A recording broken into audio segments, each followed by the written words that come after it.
Every habit book published in the last 30 years traces back to the same source. James Clear, Charles Duhigg, B.J. Fogg, they're all working variations on the same framework. Not because they plagiarized each other, because they all went back to William James. In 1890, James wrote a 20-page chapter called Habit in his Principles of Psychology. It identified the cue routine reward loop. It described identity-based behavior change. It named the role of automaticity in freeing the conscious mind. Every major insight the self-help industry sells you today, James had it in 1890. Not metaphorically, directly, you can read the footnotes and trace the lineage. This isn't an argument that modern habit books are worthless. Some of them are genuinely useful. It's an argument that the original is sitting right there, unread, more precise than any of its descendants, and almost nobody reads it. James was a Harvard professor and the founder of American psychology. He wrote about habit not as self-help but as neuroscience. The neuroscience of his era, yes, but structurally it holds up. James's actual theory of habit isn't what most people expect. He wasn't writing about how to improve yourself. He was writing about how the brain offloads work. His central argument, the nervous system wears grooves. Every time you repeat a behavior, the neural pathway deepens. Eventually, the behavior runs automatically, below conscious attention. And that's the point. The goal of building a habit in James's framework isn't the habit itself, it's what the habit frees you to do. When tying your shoes requires no thought, your mind is available for something harder. When your morning routine runs on rails, your cognitive resources are intact for actual decisions. James was describing bandwidth management. Every habit you've automated is mental RAM you've reclaimed. The self-help framing inverts this. It treats habit building as the endpoint. Get the habit, you've succeeded. James saw it as infrastructure. You build the habit so your conscious mind can work on what actually matters.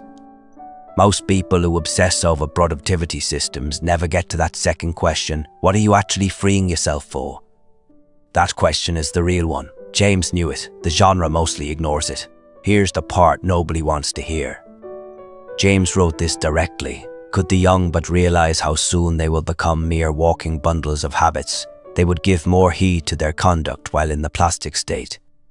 That phrase, the plastic state, is James's term for early adulthood, the window when your nervous system is still malleable, when habits form with relatively low friction.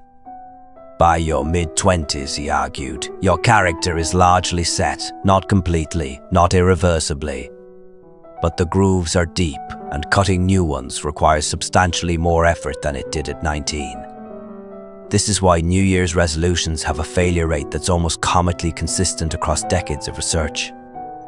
It's not a willpower problem, it's a physics problem. You're not starting from zero, you're fighting existing grooves that have been deepening for years.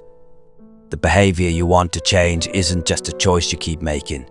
It's a worn path your brain returns to automatically, below conscious awareness, while you're thinking about something else.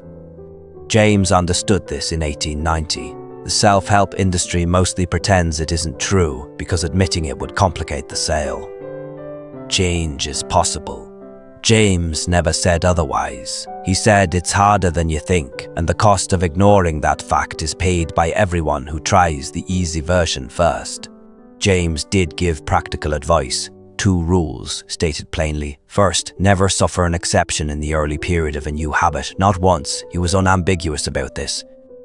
A single exception during the formation stage doesn't just miss a repetition. It unravels the groove you've been cutting.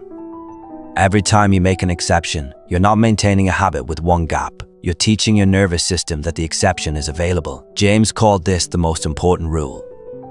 What we now call "don't break the chain" is a direct descendant of this, popularized decades later, often attributed to Jerry Seinfeld, though the actual origin is debated. James had it in 1890. Second rule, seize the very first possible opportunity to act on a resolution.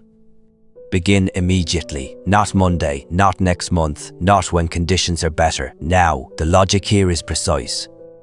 Every moment between the resolution and the first action is a window for the resolution to weaken. Your nervous system doesn't care about your intentions, it responds to what you do.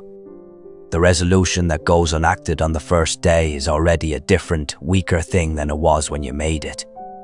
These rules aren't complicated.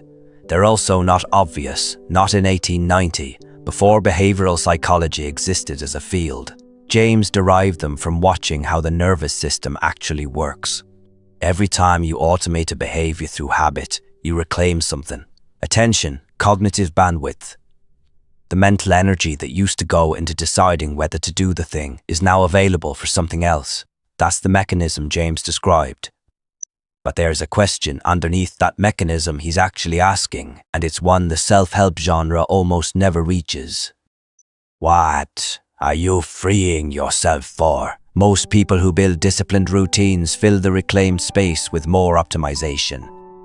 More habits, more tracking, more systems. The bandwidth gets reinvested into managing the machine, not into anything the machine was built to serve.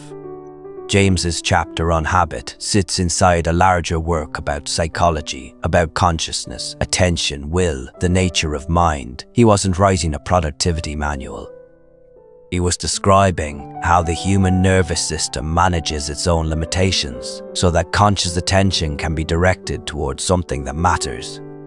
You can read the chapter in an afternoon. It's public domain. It's more precise than anything written since.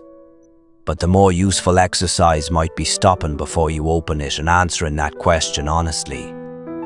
Not what habits do you want to build? What do you actually want to do with the mind once it's free? That's where James's chapter starts. Most people never get there.